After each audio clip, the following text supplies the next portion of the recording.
Hello students, बहुत बहुत स्वागत है। Welcome to Bajirao IAS. आज हम लोग जिस क्लास के बारे में बात करने वाले हैं वो है टीजीटी पीजीटी की पॉलिटिकल साइंस को लेकर। सबसे पहली बात आती है कि टीजीटी पीजीटी का जो सिलेबस है उसको हम लोगों को जानना है, and after that we will discuss on the topics of TGT PGT. So first of all, आज हम लोग देखते हैं कि टीजीटी पीजीटी के लेकर जब भी बात करेंगे पॉलिटिकल साइंस में, we all know that there are two papers, that is called paper 1 and paper 2। Paper 1 की अगर हम लोग बात करेंगे तो यहाँ पर आप देखोगे कि पेपर 1 में दो पार्ट आपको देखने को यहाँ पर मिलते हैं। पेपर 1 में दो पार्ट जो आपको देखने को मिले में, उसमें सबसे पहला जो पार्ट आता है जिसको हम यूनिट 1 या पॉलिटिकल थ्योरी भी कहते हैं, इसमें पॉलिटिकल थ्योरी को हम लोग डिस्कस करेंगे। If we talk about political theory, then in this topic we will cover the meaning and nature scope of political science, relation with other social sciences and approach to the study of political science etc। ये सभी topics जो है वो हम लोग paper 1 में discuss करने वाले हैं। एंड आफ्टर दैट पेपर 1 का जो सेकेंड पार्ट है वो है इंडियन गवर्नमेंट एंड पॉलिसीज। जो इंडियन गवर्नमेंट है वो उसकी पॉलिसीज क्या क्या है, या फिर हम लोग बात करें कि इसके अंतर्गत जो कॉन्स्टिट्यूशन है, ठीक है, इंडियन गवर्नमेंट जो है रन होती है किससे? कॉन्स्टिट्यूशन से ही तो रन होता है सारा सिस्टम। इन सब चीज़ों को लेकर हम लोग बात करेंगे। कॉन्स्टिट्यूशन के अंतर्गत पॉलिसीज क्या क्या है, कॉन्स्टिट्यूशन और स्टेट के बीच में क्या रिलेशन है, या स्टेट एंड जो सोशल हमारा स्ट्रक्चर है उसके बीच में क्या रिलेशन है, क्या रिस्पॉन्सिबिलिटीज़ हैं, क्या ड्यूटीज़ हैं, इन सभी चीज़ों को हम लोग डिस्कस करेंगे। एंड जब हम लोग बात करेंगे पेपर 2 की, तो आप देखोगे इंडियन फॉरेन पॉलिसी, ठीक है, जो भारत की विदेश नीति या फॉरेन पॉलिसी है उसको हम लोग यहाँ पर डिस्कस करेंगे।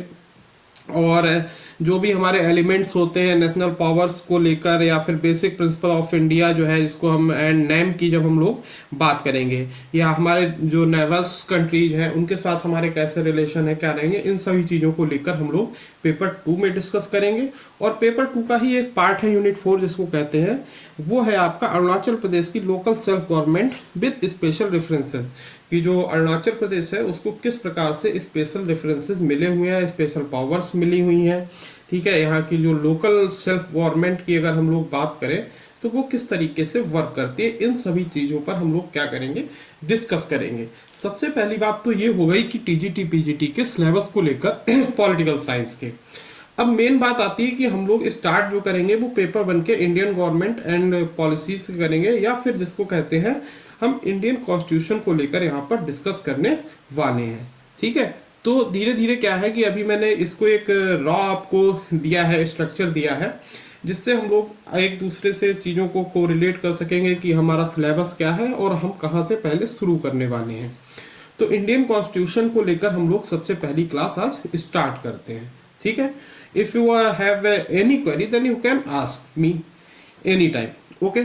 First of all, Indian constitution, what is Indian constitution? If we talk about Indian constitution है क्या, सबसे पहली बात तो यहाँ पर आती है कि व्हाट इज कॉन्स्टिट्यूशन, ठीक है, कॉन्स्टिट्यूशन है क्या, और सबसे कॉन्स्टिट्यूशन है क्या। सेकंड थिंग आती है कि इसकी नीड क्यों है, नीड जो है इसकी हमें क्यों पड़ी है, ये सेकेंडरी चीज आती है।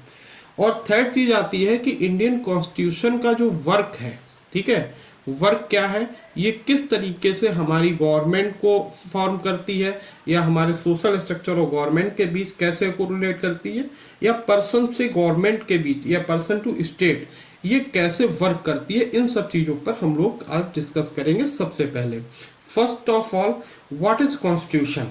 If we talk about constitution then we should know that अगर हम कहीं भी कोई इंस्टीट्यूट में वर्क करते हैं, या इंस्टीट्यूट में एज एग्जांपल आप अपने घर पे रहते हैं, ठीक है, तो आपके घर में कुछ रूल होंगे कि हाँ आप मॉर्निंग में इस टाइम उठेंगे, इस टाइम से पहले घर आ जाएंगे, ये सब चीज़ें वहाँ पर रहती हैं। तो ये जो रूल है, ठीक है, ये रूल क्या करते हैं, एक बैलेंस्ड आपकी लाइफ को करते हैं, या एक कह सकते हो कि ये रूल जो है आपके और घर वालों के बीच में एक बैलेंस भी क्रिएट करते हैं।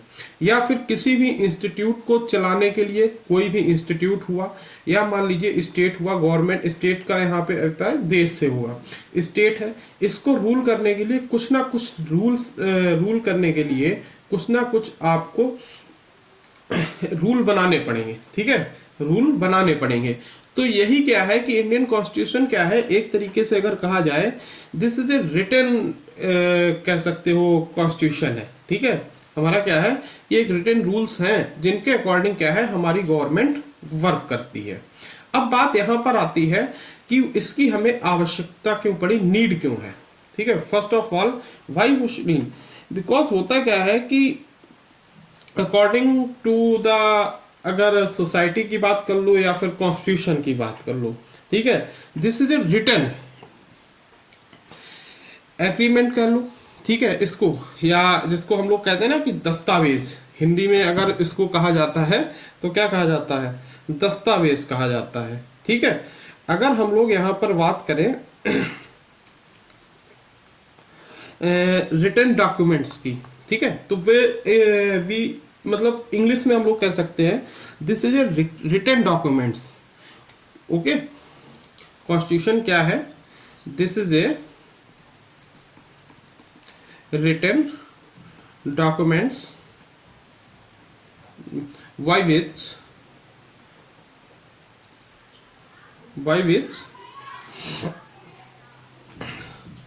government was ruled।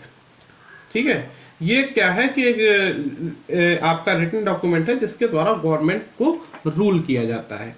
ठीक है, अब बात आती है कि ये रूल किया जाता है, सही है, बट इसके अलावा हमें इसका क्या है, तो होता क्या है कि कॉन्स्टिट्यूशन के साथ ही आप देखोगे कि एक बेसिक स्ट्रक्चर भी, किसी भी कंट्री का जो बेसिक स्ट्रक्चर है, बेसिक स्ट्रक्चर की अगर हम लोग बात करें, वो भी क्या है, बनाया जाता है। बेसिक स्ट्रक्चर क्या है, ये एक तरीके से डिफाइन किया जाता है कि बेसिक स्ट्रक्चर किसी कंट्री का क्या होगा, इंडियन कॉन्स्टिट्यूशन से ये बात आती है। और इसी बेसिक स्ट्रक्चर के अंतर्गत आप देखोगे कि इंडियन कॉन्स्टिट्यूशन के अंतर्गत तीन जो सबसे प्राइमरी पार्ट हैं उनका भी निर्माण किया जाता है। जैसे लेजिस्लेचर, क्या है, लेजिस्लेचर की बात करेंगे। अभी हम लोग केवल एक बहुत ऊपर ऊपर डिस्कस कर रहे हैं, मतलब अभी डीप थोड़ा सा नहीं जा रहा है, मैं समझाने की कोशिश कर रहा हूँ कि इंडियन कॉन्स्टिट्यूशन है क्या और इसकी नीड क्यों पड़ी।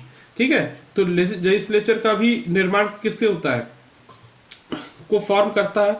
सेकंड आप देखो जो कि जुडिशरी, जो सबसे इंपॉर्टेंट पार्ट है जुडिशरी, इसका भी डिफाइन किया गया है किसके द्वारा, इंडियन कॉन्स्टिट्यूशन के द्वारा। एंड थर्ड नंबर पर हमारा आता है एग्जीक्यूटिव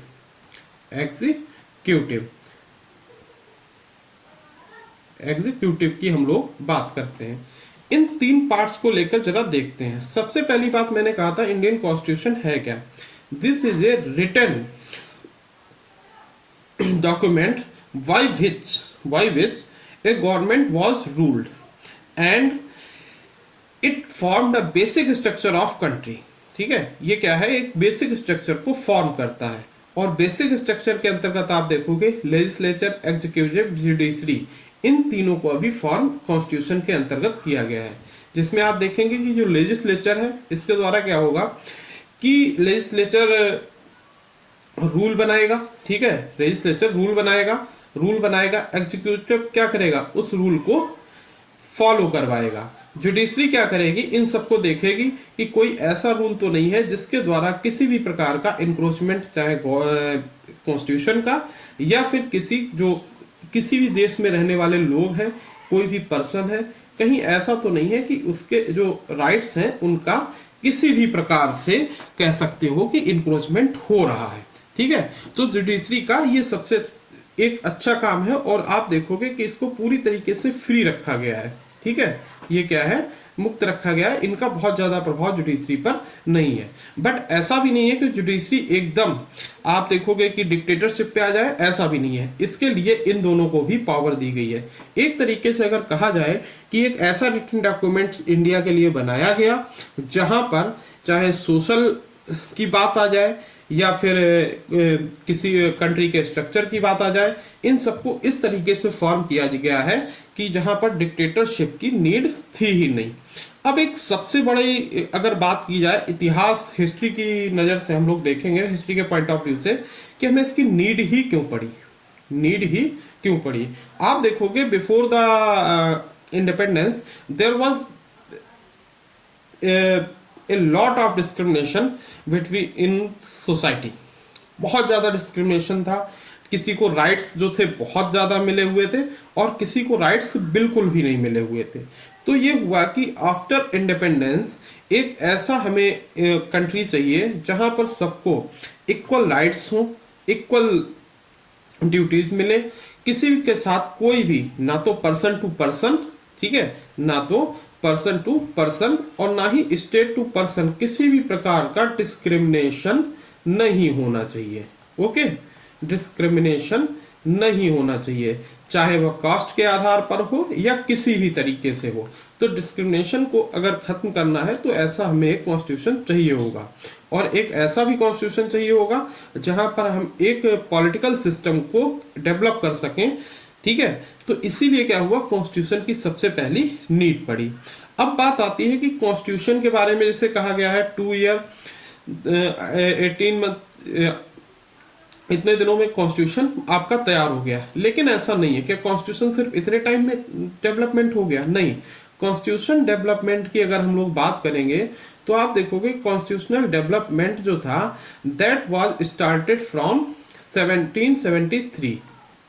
व्हेन 1773 अगर हम लोग बेसिकली बात करें तो 1773 से इसको स्टार्ट हो चुका था, ठीक है। 1773 से स्टार्ट कैसे हुआ, या कॉन्स्टिट्यूशनल डेवलपमेंट है क्या, व्हाट इज कॉन्स्टिट्यूशनल डेवलपमेंट, ठीक है।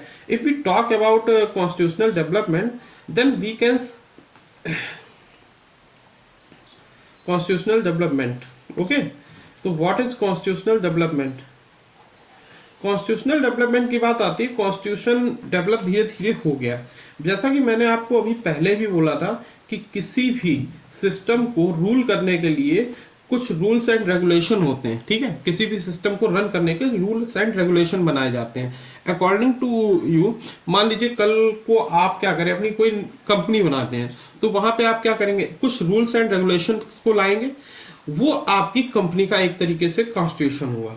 सेम उसी तरीके से क्या हुआ कि जब थोड़ा सा अगर हम लोग हिस्ट्री में चलेंगे तो after the battle of Plassey in 1757, Plassey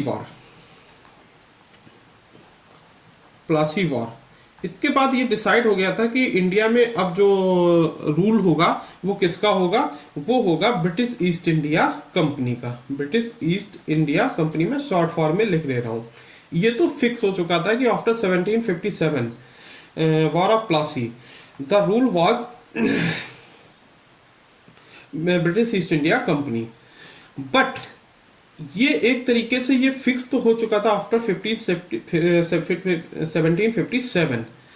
but आप देखोगे अगर officially 1764 after the battle of Buxar, after the battle of Buxar it was fully decided now the India was ruled by British East India Company। यहां से क्या था, एक अगर कहा जाए तो ऑफिशियली एक अनाउंसमेंट हो चुका था कि अब इंडिया क्या है, एक जो ब्रिटिश ईस्ट इंडिया कंपनी है उसका गुलाम हो चुका है या उसके अंडर में आ चुका है, ठीक है। ये तो बात यहां पर हुई।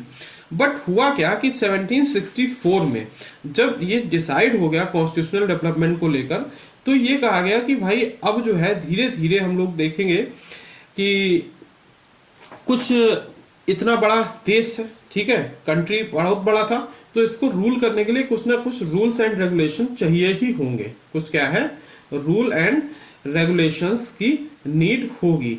तो इसी कारण से आप देखोगे कि कॉन्स्टिट्यूशनल डेवलपमेंट 1773 से माना गया, एक एक्ट लाया गया 1773। तो 1773 में जो एक्ट लाया जाता है इसके अकॉर्डिंग कुछ रूल्स बनाए गए and rules were formed to regulate the Indian government और we can say the British East India company. ठीक है, अब रूल एंड रेगुलेशन को लाने के लिए सबसे पहले एक्ट ऑफ 1773 लाया गया। अगर हम लोग कॉन्स्टिट्यूशनल डेवलपमेंट की बात करेंगे यहाँ पर, तो आप देखोगे कि कॉन्स्टिट्यूशनल डेवलपमेंट भी दो पार्ट में है। ठीक है, कॉन्स्टिट्यूशनल डेवलपमेंट के दो पार्ट हैं। एक तो फर्स्ट पार्ट क्या है कि act passed under the British East India company, act passed under British East India company, British East India company. और कॉन्स्टिट्यूशनल डेवलपमेंट के दूसरा जो पार्ट यहां पर आता है, act passed under British crown, act passed under British crown, from 1858 to 1947, and that is act passed 1773 from 1853। अब एक चीज यहाँ पर हम लोग एक one thing I want to tell about the rules और एक्ट की जब मैंने बात की, मैंने बोला कि एक्ट जो है वो इसलिए लाया गया क्योंकि यहाँ के सिस्टम को रेगुलेट करना था। ठीक है, जैसे जैसे नीड पड़ती गई ये लोग इसमें क्या है अमेंडमेंट करते गए। But if we discuss about history, then you can see that whenever British चाहते थे किसी भी देश को अपने सबऑर्डिनेट बनाना, वो क्या करते थे, सबसे पहले वहां पर ब्रिटिश ईस्ट इंडिया कंपनी को भेज देते थे। और जब धीरे धीरे स्लोली ब्रिटिश इंडिया कंपनी उस कंट्री पर कब्जा कर लेती थी, अपना आधिपत्य जमा लेती थी, एंड आफ्टर दैट ये क्या करते थे, ब्रिटिश ईस्ट इंडिया कंपनी के जो राइट्स थे, ठीक है, इनके जो राइट्स हुआ करते थे उसको भी धीरे धीरे कम करना, स्लोली क्या करते थे, डाउन करते थे। और डाउन करते करते एक टाइम ऐसा आता था कि ये वहां का जो एडमिनिस्ट्रेशन है वो सीधे सीधे ब्रिटिश क्राउन के हाथ में चला जाता था। सेम यहीं पर आप देखोगे 1773 से 1853 तक इंडिया में जो रूल किया है वो किया है ब्रिटिश ईस्ट इंडिया कंपनी ने। But after that in 1858 British East India company was abolished and the system of India, or we can say that the rules and regulation was of India सीधे सीधे directly किसके under में आ गया, British crown के under में। इसीलिए जब constitutional development को हम लोग डिस्कस करते हैं तो दो पार्ट में डिस्कस करते हैं। First is British East India company from 1773 to 1853 and second one is British crown 1858 to 1947। ठीक है, तो यहां तक अगर आपको कोई भी प्रॉब्लम है तो आप यहां पर पूछ सकते हैं। वैसे मैं वन बाय वन एक चीजें एकदम क्लियर करता चलूंगा। अब आते हैं नेक्स्ट पार्ट पे। नेक्स्ट पार्ट आता है, सबसे पहले हम लोग डिस्कस करेंगे एक्ट ऑफ 1773 को लेकर। ठीक है, जिसको हम लोग क्या कहते हैं, रेगुलेटिंग एक्ट 1773। यहां पर मैं लिख दे रहा हूं,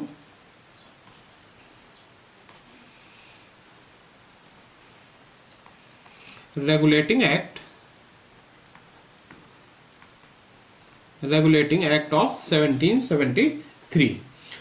फर्स्ट बात करते हैं कि that was the if we can say that मैंने कहा ना कि कंपनी रूल था, ब्रिटिश ईस्ट इंडिया कंपनी का रूल है इस समय कर रही है। After 1764 that was decided that in India there was rule of British East India company. If you talk about company rule, ठीक है, ये क्या है आपका कंपनी रूल है। कंपनी रूल कह सकते हो या कह सकते हो इसको ये भी कहा गया कि फर्स्ट जो कॉन्स्टिट्यूशन है कंपनी का कॉन्स्टिट्यूशन था, company constitution that was introduced in 1773। ये एक बहुत इंपॉर्टेंट एक्ट है एंड बहुत से क्वेश्चंस यहाँ पर कई बार लगातार पूछे जाते हैं। अब बात आती है जो कंपनी का एडमिनिस्ट्रेशन था वो एक्ट ऑफ 1773 से रूल होना शुरू हुआ, लेकिन यहाँ पर बहुत से मेजर चेंजेस भी हम लोगों को देखने को मिले। सबसे पहला मेजर चेंजेस क्या देखने को मिला कि 3 प्रेसिडेंसी थी। ठीक है, अगर आप देखोगे तो 3 प्रेसिडेंसी मेन हुआ करती थी उस समय। इन 3 प्रेसिडेंसी में आप देखोगे, सब बॉम्बे की बात कर लो, बम्बई जिसको उस समय कहा जाता था, बॉम्बे, दूसरी है कोलकाता थी, और तीसरी थी मद्रास, जो इस समय तमिलनाडु है, चेन्नई के नाम से भी जानी जाती है, मद्रास। और तीसरी कौन सी थी? कोलकाता, या जिसको हम लोग बंगाल भी कहते हैं, ठीक है, वी ऑल्सो कॉल्ड बंगाल। सबसे पहला चीज ये हुआ कि ये तीनों प्रेसिडेंसी में जो इसके गवर्नर हुआ करते थे, thrice presidency was ruled by governors. Okay, governors जो थे उनके द्वारा क्या हुआ करता था, ये तीनों प्रेसिडेंसी रूल हुआ करती थी। And governor was appointed by British parliament, first of thing. Okay, एक दिन क्लियर चीज यहां पर थोड़ा सा समझना। हुआ क्या, ये बहुत एक हिस्टोरिकल कह सकते हो इंसिडेंट था, जिसके द्वारा कंपनी ने अपने आप को कैसे रेगुलेट किया। होता क्या था कि Bombay presidency, Madras presidency and Kolkata, इन तीनों के गवर्नर जो थे वो ब्रिटिश क्राउन के द्वारा क्या होते थे, अपॉइंट किए जाते थे। ब्रिटिश तीनों के पास सेम पावर हुआ करती थी। अब प्रॉब्लम्स कहां पर क्रिएट हुई कि जब जब तीनों लोग किसी भी प्रकार का, ये तीनों जो थे जब कोई भी डिसीजन लेते थे तो एक दूसरे से हमेशा डिसीजन जब होता था तो ये लोग डिसीजन में आप देखोगे कि डिसएग्री हुआ करते थे, डिसएग्री होते थे। अब मराठा वार का सबसे अच्छा एग्जांपल आप देखोगे कि बॉम्बे प्रेसिडेंसी का गवर्नर चाह रहा था कि मराठाओं के ऊपर अटैक करो, जबकि कोलकाता वाला मना कर रहा था कि आप मत अटैक करिए, अभी आप क्या है, हार जाएंगे। और इन द लास्ट हुआ भी यही कि बॉम्बे प्रेसिडेंसी ने जबरदस्ती ऊपर से बोल के एक मराठाओं के ऊपर आक्रमण किया और ये हारे भी। अब समझते हैं यहाँ पर होता गया है। If we talk about Bombay, Madras, Kolkata, यहां पर क्या हुआ कि जब डिसीजन मेकिंग में बहुत ज्यादा प्रॉब्लम्स आई तो ब्रिटिश ईस्ट इंडिया कंपनी ने सोचा कि अगर प्रॉब्लम्स ऐसे ही रेगुलेट होती रही इन तीनों के बीच तो हम लोग क्या करेंगे कि जो हमारा रूल है इंडिया पे उसको भी हम लोग खो देंगे। इसलिए इन्होंने कहा इन सब चीजों को खत्म करो। कोलकाता का जो गवर्नर होगा, कोलकाता का जो गवर्नर था उसको बना दिया गया गवर्नर जनरल। क्या बना दिया गया? गवर्नर जनरल बना दिया गया। और ये दोनों प्रेसिडेंसी क्या है, इसके अंडर में ला दी गई।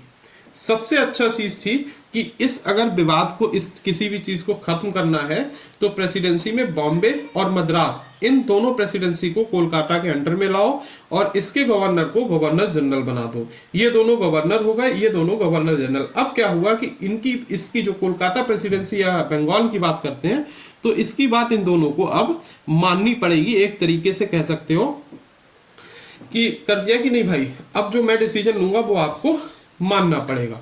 तो इसीलिए कहा जाता है कि सबसे पहले बंगाल का गवर्नर जनरल बनाया गया, वो बनाया गया वॉरेन हेस्टिंग्स को। ठीक है, कोलकाता के वॉरेन हेस्टिंग्स को। देखना धीरे धीरे कैसे रूल करने के लिए इंडिया में अपने एडमिनिस्ट्रेशन को एकदम बहुत स्ट्रांग पोजीशन में लाने के लिए जो ब्रिटिश ईस्ट इंडिया कंपनी है स्लोली स्लोली कैसे काम करती है। और यही एक्ट क्या है, आगे चल के कॉन्स्टिट्यूशन में डेवलपमेंट हो जाते हैं। देखेंगे आप कि कोलकाता के प्रेसिडेंसी जो गवर्नर था उसको गवर्नर जनरल बना दिया गया और ये दोनों प्रेसिडेंसी क्या है, कोलकाता के अधीन कर देंगे कि भाई अब आप क्या है, आप इनके एक तरीके से सब जुडिस होके वर्क करोगे। First thing. एंड क्या हुआ कि अब कहा गया कि गवर्नर जनरल को भी फुल पावर नहीं है, गवर्नर जनरल फुल पावर नहीं है। इस गवर्नर जनरल के साथ एक काउंसिल बनाई गई, एक काउंसिल बनाई गई।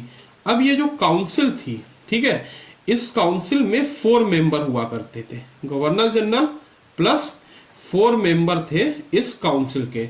ये पांचों मिलके किसी भी प्रकार का कोई डिसीजन लेते थे और डिसीजन जो होता था वो होता था मेजॉरिटी के आधार पर। जैसे गवर्नर जनरल हो गया प्लस 4 हो गया, जिधर नंबर 3 आ जाएगा वही डिसीजन लिया जाएगा। 2 अपोज में है तो कोई बात नहीं। तो ये पांचों मिलके क्या है, एक तरीके से डिसीजन मेकिंग पार्टी हो गए ब्रिटिश ईस्ट इंडिया कंपनी के एडमिनिस्ट्रेशन को लेकर के इंडिया में किस तरीके से रेगुलेट करेंगे। तो एक क्या हुआ कि काउंसिल बनाई गई, ठीक है, और काउंसिल में मेंबर कितने थे, 4। ठीक है, टोटल आप देखोगे कि 5 मेंबर्स जो है यहां पर रखे गए थे।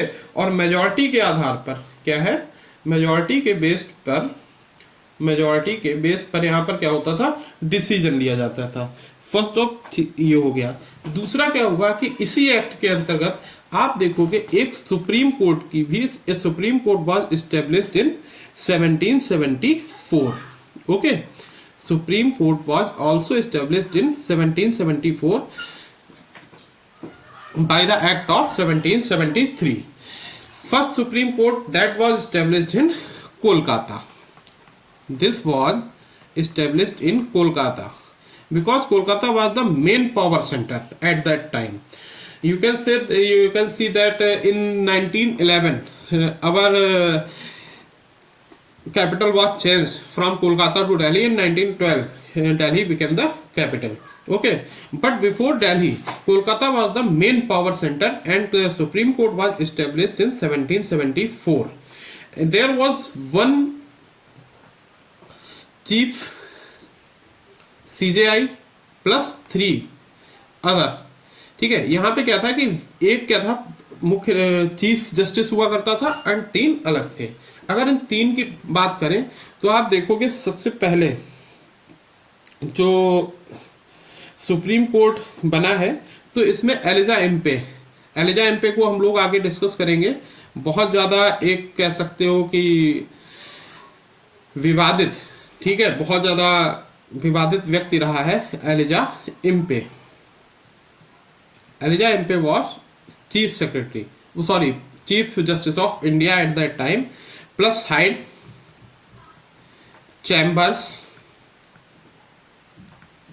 Chambers and Lamester was justice. Lamester, he was the 3 other judges. तो 1+3 का यहाँ पर कॉन्सेप्ट था, जिसमें Elijah Impey was chief justice and Hyde Chambers Lemaistre was जज।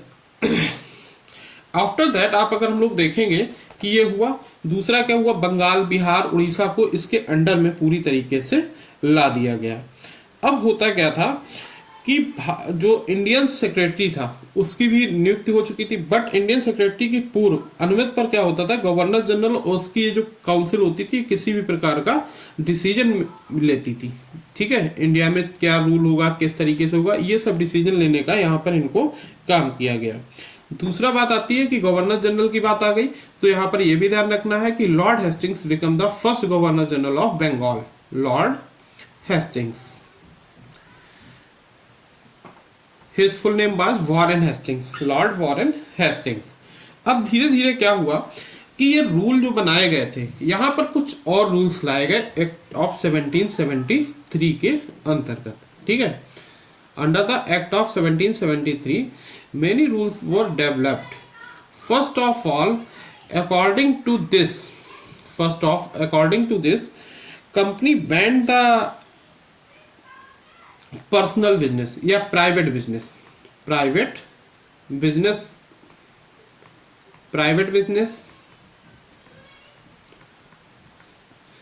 and gifts, okay, और ब्राइब। इन तीनों पर जरा समझना इसको, ब्रिटिश ईस्ट इंडिया कंपनी को लेकर। ठीक है, कि इन तीनों पर thrice were banned by this act. Why? First thing, एक बात आती है कि इसको बैन कर दिया गया, बट बैन करने के पीछे रीजन क्या था? उसने कहा जो 1773 थी, उसने कहा कि जितने भी हमारे एम्प्लॉयज हैं, ये बैन किसको किया गया? वो किया गया employees of company, employee of company, employees of company that were ban. ठीक है, ना तो आप अपना कोई प्राइवेट बिजनेस कर सकते हैं, ना तो किसी से गिफ्ट ले सकते हैं इंडिया में, और ना ही किसी से रिश्वत ले सकते हैं। इन तीनों को बैन करने के पीछे बेसिकली जो रीजंस आते हैं, because many employees of company were doing his private business and due to that business British East India company was getting lost. ठीक है। हो क्या रहा था कि जो प्राइवेट बिजनेस था, जो एम्प्लॉयज कर रहे थे, अब होता क्या है कि कंपनी क्यों आई है, इंडिया में बिजनेस करेगी, और इंडिया में बिजनेस करेगी तो उसको चाहिए प्रॉफिट। लेकिन यहाँ पर क्या है कि जब प्राइवेट बिजनेस एम्प्लॉय ने भी अपना स्टार्ट कर दिया था एम्प्लॉयज के साथ साथ, तो इससे लॉस हो रहा था किसको, ब्रिटिश ईस्ट इंडिया कंपनी को। तो उसने कहा कि सबसे पहले तो आप इसको क्लोज करो, क्योंकि केवल प्रॉफिट हम लेंगे। गिफ्ट को बंद करने के पीछे बेसिकली रीजंस क्या था, जब आप हिस्ट्री को पढ़ेंगे तो वहां पर आप देखोगे कई जो अधिकारी हैं वो क्या करते हैं कि इंडियंस से ब्राइब तो लेते थे, पर एज ए गिफ्ट ले लेते थे कि उन्होंने मुझे इतना गोल्ड गिफ्ट किया है, इतना पैसा गिफ्ट किया है। तो उन्होंने कहा कि इसको भी एक कह सकते हो कि ब्राइब लेने का या फिर जो भ्रष्टाचार होता है, ठीक है, उसका स्ट्रक्चर जो था वो ये तीन जो थे उसके एक तरीके से वे थे, ठीक है, 3 ways of bribes, private business, gift और ब्राइब। ये तो था, ब्राइब तो डायरेक्ट था ही। तो इसको सबको क्या हुआ, उन्होंने कहा ये बंद करो भाई, ये ऐसे नहीं चलेगा। ना तो आप किसी से गिफ्ट ले सकते हैं, ना तो आप प्राइवेट बिजनेस कर सकते हैं, ना तो रिश्वत ले। इन तीनों को एम्प्लॉयज के लिए बैन कर दिया गया। और आप देखोगे कि इससे एम्प्लॉयज में काफी जो है एक नाराजगी भी देखने को मिली थी उस टाइम पर, ठीक है। तो प्राइवेट बिजनेस, गिफ्ट, ब्राइब, इन सबको क्या कर दिया गया था, पूरी तरीके से बैन कर दिया गया इसके अंतर्गत। दूसरा क्या हुआ कि कंपनी पर एक ब्रिटिश कोर्ट ऑफ डायरेक्टर्स बनाए गए थे, ठीक है। क्या है, कंपनी की एक गवर्निंग बॉडी होती थी, कंपनी की एक गवर्निंग बॉडी बनाई गई, गवर्निंग बॉडी जो है उसको बनाया गया। और ये जो कंपनी की गवर्निंग बॉडी थी that was called British court of directors, British court of directors.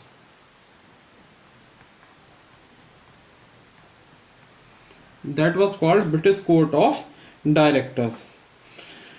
होता क्या था कि यहाँ पर जो governing body British court of directors बनाए गए थे, ठीक है, इनका जो कह सकते हो नियंत्रण था, ठीक है, इनका जो रेगुलेट करने का वे था उसको इंक्रीज कर दिया गया, है ना। उसको क्या किया गया, इंक्रीज कर दिया गया। इंक्रीज करने के पीछे जो आप देखोगे बेसिकली जो है रीजन क्या होगा, ठीक है। अगर हम लोग बात करें,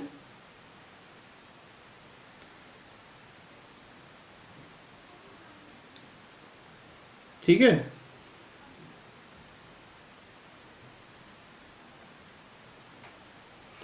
ब्रिटिश कोर्ट ऑफ डायरेक्टर्स की हम लोग यहाँ पर बात कर लेते हैं कि ब्रिटिश कोर्ट का जो कंट्रोल था इसको यहाँ पर क्या किया गया था, इंक्रीज किया गया था। इंक्रीज करने के पीछे जो रीजन था आप देखोगे कि रेवेन्यू की बात कर लो, चाहे रेवेन्यू को लेकर, भाई British East India company Bharat में क्यों है, इंडिया में क्यों है, रेवेन्यू को लेकर तो ही आई है कि उनको रेवेन्यू चाहिए। रेवेन्यू की आ गई, चाहे सिविल मैटर हो, सिविल का मैटर हो, और थर्ड नंबर पर आर्मी की बात आती है।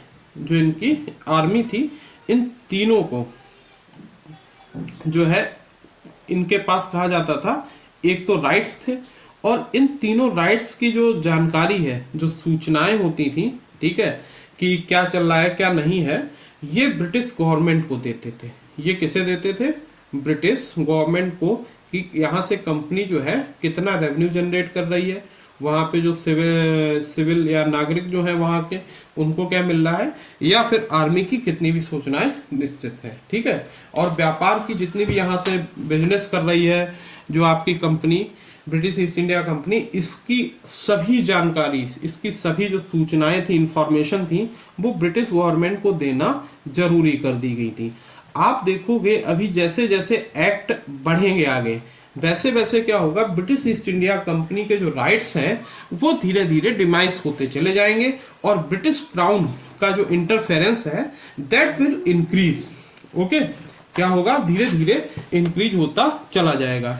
ये तो बात हमारी आ गई कि सिर्फ पहले की ही बात करते हैं। ये तो बात हो गई कितनी 1773 के एक्ट की।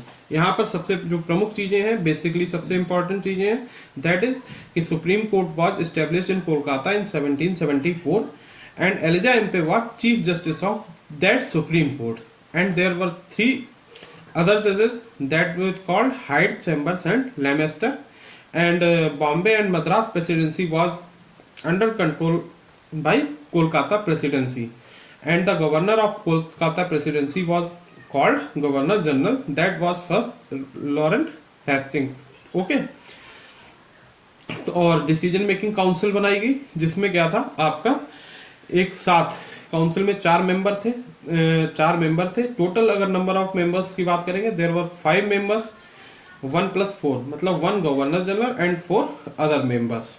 ओके, अब बात आ गई यहाँ पर। इसके बाद एक एक्ट और आया था, that was called act of settlement 1781, but that was not so much important, then we will skip the act and direct come to the Pitt's India act 1784।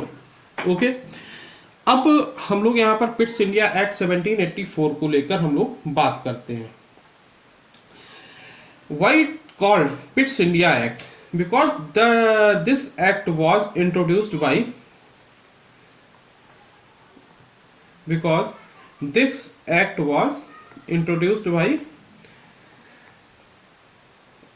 Prime minister of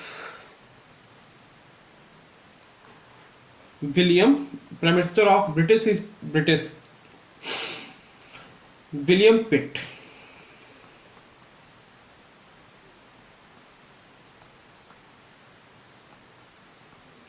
Introduced by William Pitt, and at that time he was the Prime Minister of Britain. William Pitt, PM. He was the PM of Britain. अब यहां पर बात आती है कि पिट्स India act, why this act was so important? You can see that there was a major change in the act of 1773. Okay, हुआ क्या कि बोर्ड ऑफ डायरेक्टर्स तो था ही, कंपनी को रेगुलेट करने के लिए बोर्ड ऑफ डायरेक्टर्स, ठीक है, उसको तो लाया ही गया था, बोर्ड ऑफ डायरेक्टर्स को तो था ही। लेकिन यहां पर क्या हुआ आप देखोगे कि बोर्ड ऑफ डायरेक्टर्स के साथ साथ बोर्ड ऑफ डायरेक्टर्स की मैंने बात की थी ना अभी इससे पहले, इसीलिए मैं कह रहा हूं हर एक चीज एक दूसरे से रिलेट है। बोर्ड ऑफ डायरेक्टर्स क्या था, यहां पर था ही था, ठीक है। लेकिन यहां पर क्या हुआ कि एक बोर्ड ऑफ कंट्रोल, ठीक है, बोर्ड ऑफ कंट्रोल भी बनाया गया, बोर्ड ऑफ कंट्रोल को भी लाया गया। देखो मैंने क्या कहा था कि ब्रिटिश गवर्नमेंट क्या करती थी, अगर किसी देश को सीधे सीधे डायरेक्ट अगर अपना गुलाम बनाना है, अपने अधीन लाना है, सब्जुडिस करना है, तो डायरेक्ट नहीं करते थे, क्योंकि डायरेक्ट एक बात आ जाती कि अरे ये तो क्या है, बहुत सी प्रॉब्लम्स क्रिएट हो रही है, सब कुछ है, ठीक है, अपोज होने लगता। तो ये लोग क्या करते थे, पहले कंपनी बना के भेजी, बाद में कंपनी ने जब वहां पर अपना पूरा कंट्रोल ले लिया, देन वो क्या करते थे, कंपनी को भी कंट्रोल करना धीरे धीरे शुरू कर देना है। अब क्या था कि जो बोर्ड ऑफ डायरेक्टर्स या इसको कोर्ट ऑफ डायरेक्टर्स भी कहा जाता था, इन्होंने क्या कहा कि बोर्ड ऑफ डायरेक्टर्स को कहा गया कि जो बिजनेस के मैटर्स हैं, जो व्यापार बिजनेस मैटर्स जो हैं, ठीक है, उसको तो आप लोग क्या करोगे, उसको कंट्रोल करोगे, उसको देखोगे, ठीक है, उसको तो देखोगे। साथ ही साथ क्या कह दिया कि जो बोर्ड ऑफ कंट्रोल है, ठीक है, ये क्या है, बोर्ड ऑफ कंट्रोल जो है वो यहाँ के पॉलिटिकल मामलों को देखेगी। किसको देखेगी, जो पॉलिटिकल मैटर्स हैं इंडिया के, उनको देखने का काम कौन करेगा, बोर्ड ऑफ कंट्रोल करेगा। और इसी सिस्टम को, ठीक है, बोर्ड ऑफ डायरेक्टर्स के साथ बोर्ड ऑफ कंट्रोल भी लाया गया, और इसी सिस्टम को क्या कहा गया, डायरकी सिस्टम कहा जाता है। क्या कहा गया है, डायरेक्टी सिस्टम कहा गया। धीरे धीरे इन्होंने क्या किया कि बोर्ड ऑफ कंट्रोल में अपने लोगों को बैठाना शुरू किया गवर्नमेंट ने, और कहा कि भाई साहब ऐसा है कि ये जो डायरेक्टी सिस्टम है इसको द्वैध शासन हिंदी में कहते हैं, but in English we can say dyarchy system. Dyarchy system was first introduced by Pitt's India act 1784। Okay, अब डायरेक्टी सिस्टम को क्या किया इन्होंने यहाँ पर इंट्रोड्यूस कर दिया, ठीक है, द्वैध शासन या जिसको डायरेक्टी सिस्टम को सीधे सीधे स्टार्ट हो गया। अब बात आती है कि विलियम पिट ने ऐसा करने के पीछे कारण क्या था। तो पहला बहुत सिंपल सी बात है कि इसको धीरे धीरे रीजन ये है कि ब्रिटिश ईस्ट इंडिया कंपनी के जो राइट्स हैं उनको कम करना है, एंड द राइट्स ऑफ अपना जो इंटरफेरेंस है वो धीरे धीरे बढ़ाते रहना है। क्योंकि अगर direct British East India company को खत्म करके और ब्रिटिश क्राउन अपना इंटरफेरेंस इंडिया में करता, तब भी यहाँ पर क्या है इनके खिलाफ चीजें चली जाती। तो उन्होंने कहा नहीं, पहले हम क्या करेंगे, धीरे धीरे ब्रिटिश ईस्ट इंडिया कंपनी को खत्म करेंगे और वहां का एडमिनिस्ट्रेशन स्लोली स्लोली हम अपनी कंट्रोल में लेते रहेंगे। अब देखोगे आप होता क्या है कि इसी के अंतर्गत जो कंपनी थी ब्रिटिश ईस्ट इंडिया कंपनी के अंडर में जितना भी इंडिया का पार्ट आता था, ब्रिटिश ईस्ट इंडिया कंपनी के अंडर में इंडिया का जितना भी पार्ट आता था उसको क्या कहा जाएगा, उसको कह दिया गया, इन्होंने कहा कि भाई ऐसा है कि जितना भी पार्ट जो है जो पार्ट आ रहा है वो ब्रिटिश कंट्रोल रीजन कहलाएगा, ब्रिटिश कंट्रोल्ड रीजन कहलाएगा। ब्रिटिश कंट्रोल रीजन कहने के पीछे कारण क्या था कि इंडिया में दो पार्ट में आप देखोगे चीजें अभी भी बटी हुई थी। एक तो क्या है कि direct British East India company ने अपने कंट्रोल में जिस रीजन को ले रखा था। दूसरा क्या है कि अभी भी जो प्रिंसली स्टेट्स थे कुछ बचे हुए थे जो ब्रिटिश ईस्ट इंडिया कंपनी के साथ मिलके जो है अपने जो शासन है, जो एडमिनिस्ट्रेशन है, उसको रन कर रहे थे। तो एक क्या कहलाता था, ब्रिटिश ईस्ट इंडिया कंपनी जो ब्रिटिश कंट्रोल रीजन है, जिसको हिंदी में हम लोग क्या कहते हैं, ब्रिटिश आधिपत्य क्षेत्र भी कभी कभी कहा जाता है, ठीक है। तो ब्रिटिश कंट्रोल रीजन हो गया, और एक वो था इंडिया का जहां पर प्रिंसली स्टेट्स अभी भी गवर्न कर रहे थे, लेकिन वो किसी ना किसी तरीके से ब्रिटिश ईस्ट इंडिया कंपनी के द्वारा कंट्रोल किए जा रहे थे। डायरेक्ट अंडर कंट्रोल वो पार्ट नहीं था ब्रिटिश ईस्ट इंडिया कंपनी को, ठीक है। तो ब्रिटिश कंट्रोल रीजन कहा गया जो क्षेत्र ब्रिटिश ईस्ट इंडिया कंपनी के अंडर में आता था। इसके अलावा क्या हुआ कि यहाँ पर सबसे जो एक और इम्पॉर्टेंट रीजन किया गया, जो काउंसिल थी, अगर यहाँ पर हम लोग बात करते हैं काउंसिल की बात कर लेते हैं, ठीक है। तो जरा देखना है, यहाँ पर मैंने कहा था कि यहाँ पर जो एक काउंसिल बनाई गई थी पहले 1773 में, जहां पर 1+4 का मैटर आ रहा था। 1+4 का मैटर जो आ रहा था, यहाँ पर सबसे बड़ी यहाँ पर भी प्रॉब्लम शुरू हो गई। इन्होंने क्या किया कि तीनों प्रिंसली स्टेट्स थे, सॉरी प्रेसिडेंसी थी, बॉम्बे, कोलकाता एंड मद्रास। वहां पर जब एक दूसरे के डिसीजंस को लेकर डिसएग्री हो रहे थे सब, तो वहां पर उन्होंने क्या किया कि कोलकाता को मेन बना दिया, ठीक है। अब इन्होंने क्या देखा कि कोलकाता को मेन बनाया, वहां पर डिसीजन में जो डिसएग्रीमेंट चीजें थी वो खत्म हो चुकी थी। लेकिन यहाँ पर ब्रिटिश काउंसिल की जब बात करते हैं तो इन्होंने देखा कि 1+4 में भी यहाँ पर क्या हो रहा है, बहुत दिक्कतें आ रही हैं। इसलिए इन्होंने क्या किया काउंसिल में कि 1+4 की जगह एक मेंबर कम कर दिया, क्योंकि ये चारों मेंबर जो होते थे ये भी ब्रिटिश क्राउन के द्वारा नॉमिनेट किए जाते थे, तो इनको भी सेम पावर थी। तो ये ब्रिटिश जो गवर्नर जनरल हुआ करता था कोलकाता का, उसके साथ भी डिसएग्री कर जाते थे कभी कभी। तो इस डिसएग्रीमेंट को खत्म करने के लिए इन्होंने क्या किया कि अब 3 कर दिया। मेंबर्स की जो नंबर ऑफ मेंबर्स थे दैट वाज रिड्यूस्ड, ठीक है। And now the governor general +3 member, and governor general जो होता था उसको क्या किया गया, एक वीटो पावर भी साथ में दे दी गई। तो सरकार को आप देखोगे कि चाहे मद्रास और बंबई की जो गवर्नमेंट हुआ करती थी, या फिर वो पूरी तरीके से आ गई थी कोलकाता गवर्नमेंट के अंडर में, और यहाँ पर जो काउंसिल जो थी उस काउंसिल्स में मेंबर्स के जो मेंबर्स हैं उनको भी कम कर दिया गया है, 3 कर दिया गया है, ठीक है। तो ये बात आती है आपके पिट्स इंडिया एक्ट 1784 को लेकर। अब चलते हैं इसके आगे की कहानी को। आगे की कहानी अगर हम देखेंगे तो यहाँ पर हम लोग देखेंगे कि आप देखोगे कि किस तरीके से यहाँ पर भी परिस्थितियां जो हैं वो बदलेंगी। और अगला जो आ जाएगा वो आएगा चार्टर एक्ट 1813, ठीक है। क्या आ जाएगा, चार्टर एक्ट 1813। ठीक है, तो चार्टर एक्ट 1813 क्या है, इन सब चीजों को भी हमें जानना पड़ेगा। तो आते हैं, बात करते हैं चार्टर एक्ट 1813 की बात कर लेते हैं। देखिए हुआ क्या कि जब कंपनी भारत आई थी तो उसको एक लिमिटेड टाइम पीरियड के लिए बोला गया था कि आप क्या है यहाँ पर जाकर चीज़ों को रेगुलेट कर सकते हो, इतने साल के लिए आप व्यापार कर सकते हो। लेकिन धीरे धीरे क्या हुआ कि जैसे जैसे नीड होती गई, उसी नीड के अकॉर्डिंग क्या हुआ कि जो ब्रिटिश ईस्ट इंडिया कंपनी का जो टाइम पीरियड था, ठीक है, ब्रिटिश ईस्ट इंडिया कंपनी के टाइम पीरियड को बढ़ाते चले गए। अब हुआ क्या कि चार्टर एक्ट 1813 के अंतर्गत आप देखोगे जो इनका अधिकार पत्र था, ठीक है, ब्रिटिश ईस्ट इंडिया कंपनी का अधिकार पत्र था, जिसको कह सकते हो जो राइट ऑफ बिजनेस या राइट ऑफ बिजनेस कह सकते हो, है ना। 20 ईयर्स के लिए उसको क्या किया गया, इंक्रीज कर दिया गया, है ना। क्या होगा, यहां पर आप देखोगे इसको क्या किया जाएगा, बढ़ा दिया जाएगा, ठीक है, इंक्रीज कर दिया जाएगा।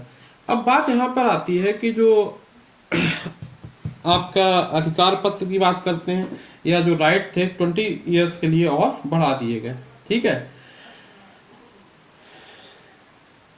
अब होता क्या था, ठीक है, ऑथराइजेशन लेटर जिसको हम लोग कहते हैं, ब्रिटिश ईस्ट इंडिया कंपनी का जो ऑथराइजेशन लेटर था कि आप यहाँ पर बिजनेस कर सकते हो, ऑथराइजेशन लेटर, ठीक है, इसको क्या किया, 3 ईयर्स के लिए 20 ईयर्स के लिए बढ़ा दिया गया, ठीक है, इंक्रीज कर दिया गया। इसका जो टाइम पीरियड था उसको 20 ईयर्स और कर दिया गया। अब थोड़ा सा यहाँ पर कुछ पॉइंट्स जो है बहुत इंपॉर्टेंट है जिसको हमें समझना पड़ेगा। We try to understand the what is was the basic reason behind all these decisions of British government. Okay, first of all हुआ क्या कि कंपनी जो थी ब्रिटिश ईस्ट इंडिया कंपनी को यहां पर मोनोपोली हुआ करती थी, मोनोपोली थी कि केवल व केवल जो ब्रिटिश ईस्ट इंडिया कंपनी है वही मोनोपोली किसमें थी, बिजनेस में लेकर थी। क्या था कि only British East India company can do business with India. By this act, by this Charter Act 1813, this monopoly was abolished or ended by this act। इसको क्या किया, खत्म कर दिया। मतलब क्या था कि अब और लोग भी व्यापार कर सकते हैं या ब्रिटिश गवर्नमेंट अगर चाहे that can do business with direct India, and the monopoly of British East India Company was completely abolished by this act। दूसरा, company British East India company has monopoly जो थी वो ये थी कि चीन के साथ, ठीक है, trade with China, trade with China and trade off T, that was continued. इसमें कहा गया कि आप अगर चाइना के साथ ट्रेड करते हैं या इंडिया के साथ टी का ट्रेड करते हैं वो आपका रहेगा, but the trade in monopoly with India that was completely abolished. But you can, मतलब आप जो है कि टी के साथ जितना भी है आप ट्रेड कर सकते हैं। टी आपकी मोनोपोली है इंडिया के साथ, टी का सिर्फ आप ही करोगे, बट बाकी चीजों में जो मोनोपोली है वो धीरे धीरे खत्म कर दी गई।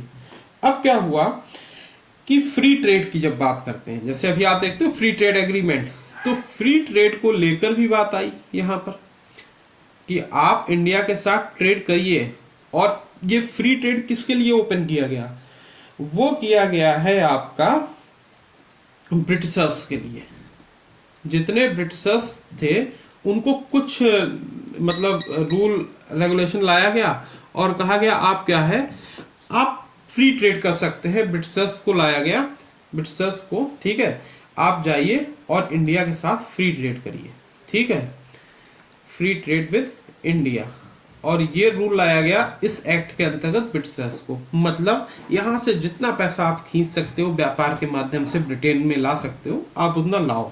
लेकिन इसमें क्या था, सब कुछ बाउंडेशंस को रखा गया, ठीक है, there was some boundation in this free trade with India act, ठीक है। तो by this act free trade with India, ठीक है, was allowed to the Britishers and the monopoly of British East India Company was ended, but trade with China and tea was continued, ठीक है। British East India company क्या थी, इसमें तो monopoly थी, बाकी में मोनोपोली खत्म की गई और जो ब्रिटिशर्स थे उनको फ्री ट्रेड के लिए इंडिया के साथ कह दिया गया कि अब आप क्या है, फ्री ट्रेड कर सकते हैं, ठीक है। अब आते हैं नेक्स्ट क्या हुआ कि इसी के अंतर्गत जो ईसाई मिशनरीज थे, ठीक है, जो क्रिश्चियन मिशनरीज की बात आती है, ये क्वेश्चन बहुत फेमस है एंड यहाँ से लगातार आपका पूछा जाता है। जो क्रिश्चियन मिशनरीज थी उनको क्या किया गया, इंडिया भेजा गया, ठीक है, उनको इंडिया भेजा गया, उनको अलाउ किया गया कि आप इंडिया में जाइए और क्या करिए, जो क्रिश्चियनिटी है, जो रिलीजन है, आप अपने रिलीजन को, ठीक है, प्रचार कर सकते हैं, प्रसार कर सकते हैं, मतलब अपने रिलीजन को एक्सपेंड करने के लिए यहाँ पर भेजा गया। कई बार क्वेश्चन आता है कि किस एक्ट के द्वारा जो ईसाई मिशनरीज हैं उनको इंडिया में रिलीजन को एक्सपेंड करने के लिए अलाउ किया गया था। That was charter act 1813। तो क्रिश्चियन मिशनरीज को क्या किया गया, अलाउ किया गया कि आप इंडिया में जाइए और यहाँ पर रिलीजन के लिए कर सकते हैं। दूसरा क्या हुआ कि इसी एक्ट के अंतर्गत ये कहा गया कि इंडिया में एजुकेशन के लिए आप 1 lakh per year British government या ब्रिटिश ईस्ट इंडिया कंपनी पैसा खर्च करेगी कि भारत में एजुकेशन को एक्सपेंड करने के लिए प्रावधान किया गया, ठीक है। और इसी एक्ट के अंतर्गत आप देखोगे अंडर दिस एक्ट, ठीक है, the constitutional condition was cleared in British area और ब्रिटिश रीजन, ठीक है। कई बार क्वेश्चन यहां से आता है, जो कॉन्स्टिट्यूशनल कंडीशन होगी ब्रिटिश रीजन में, कॉन्स्टिट्यूशनल